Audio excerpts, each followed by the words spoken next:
Welcome to the KMG Fiduciary Partners Podcast. Here, we'll cover important topics on financial planning and asset management to help keep you informed and inspired for long-term success on your financial journey.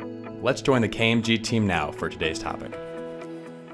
Welcome to the KMG Fiduciary Partners Podcast. My name is Rob Thompson, and I'm a wealth advisor and CPA here at KMG. I've got Cam Kaiser, who's a CFP. Today, Cam, I wanted to ask you a tough question, and it's not exactly a fair question. Sure. When should somebody take Social Security? Yeah, great question. I mean, that's probably one of the most common questions we get asked here. And I think, again, all things, it's really going to come down, and there's not going to be a black and white answer for it, because it's going to come down to what does your cash flow look like, when do you retire, how does it affect your plan, over the course of your lifetime. But the rule of thumb that I like to use is, basically just quick knowledge on it. You can take it as early as 62, you can take it as late as 70. It gets, every month you defer it, you get an increased benefit.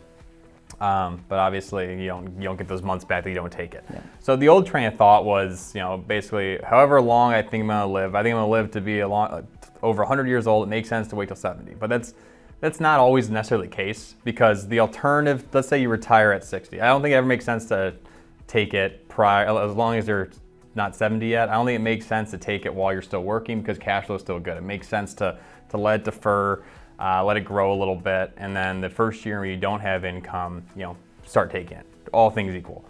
But you got to keep in mind that, if you do defer taking it, especially while you're retired, that the alternative to not having it, especially if your expenses stay the same, is that you'll have to take it out of a different bucket, right? And maybe it makes sense to do that for a short amount of time. Maybe it makes sense for your distributions to be larger for that, next 1, 2, 3, 4, 5 years.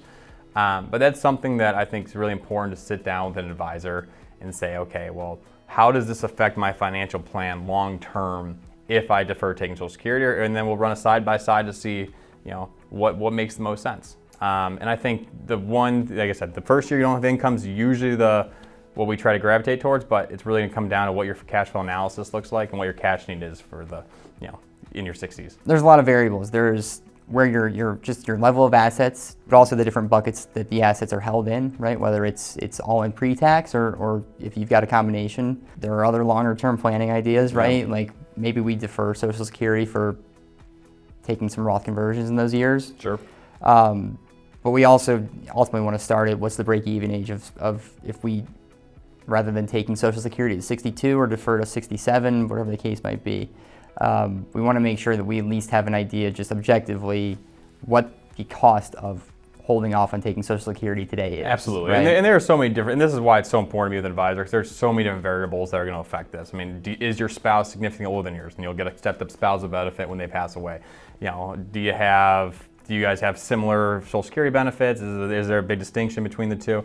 There are 1,000 other different variables that we're going to look at. So I think it's important to really sit down with an advisor that fully understands this and just kind of look at your situation and try to make an educated decision on what makes the most sense after looking at all of that. Yeah, that's great. Social Security is very complex and it's different for everybody, and no two cases are the same. So feel free to reach out to us if you've got any questions and just want to check under the hood and make sure that you're making the right decision for you and your family. Thanks. Thanks for joining us for this edition of the KMG Fiduciary Partners Podcast. We invite you to catch the next episode in our series for real-world advice from the KMG team. Follow us on LinkedIn at KMG Fiduciary Partners, where we'll keep the conversation going.